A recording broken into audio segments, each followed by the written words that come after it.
Sheikh Alfan, assalamu alaykum. Wa alaykum assalam wa rahmatullahi wa barakatuh. Kuna bambam. Allahu akbar, Allahu akbar, Allahu akbar, Allahu akbar. Sheikh Alfan, naam, afanye nini mtu ambaye amepokea habari, au kitu gani ambacho natakiwa kifanye mtu anapopokea habari? Allahu akbar, Allahu akbar.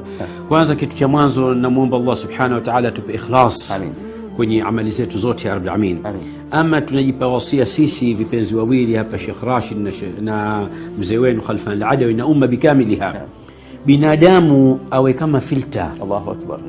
Filter ikatiwa maji yaliokuwa machafu yanawekwa upande, yaliokuwa masafi yanachukuliwa. Nachuja na. Kwa hivyo wewe binadamu leo ukaambwa maneno mabaya kuhusu habari ya mwenzako, ikawa dada yako, ikawa nti yako, jirani au mtu kazini kwako.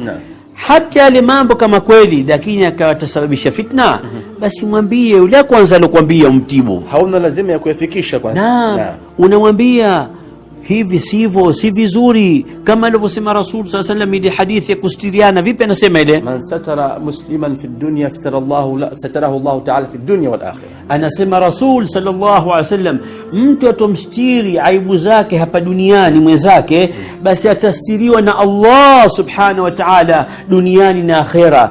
Na nyumba ngapi zimevunjika kwa sababu ya kupelekana mawe? Watu wangapi wamehasimiana, wamegombana, nini faida alopata yule alichukua maneno akapeleka huku? Kafanya nini? Jambo gani? Na kwenye Qur'an nasema nini Sheikh Rashid? Alfitnatu ashaddu min alqatl. Fitna ni kitu kilichokuwa kibaya zaidi kuliko atakuua. Na akasema tena Allah subhanahu wa ta'ala, alfitnatu akbaru min alqatl. Na fitna ni kubwa kuliko kuua.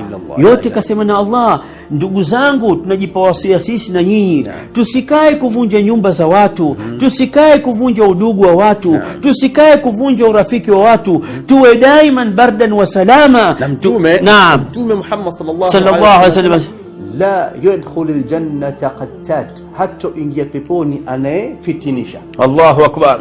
Tunasema mimi na ndugu yangu Sheikh Rashid Shukeri kipenzi changu, tuyazingatie sana maneno haya, tusiharibu dini yetu wala tusiharibu siamu yetu, na tunasema mkono kwa mkono hadi peponi. Allahu akbar, Allahu akbar.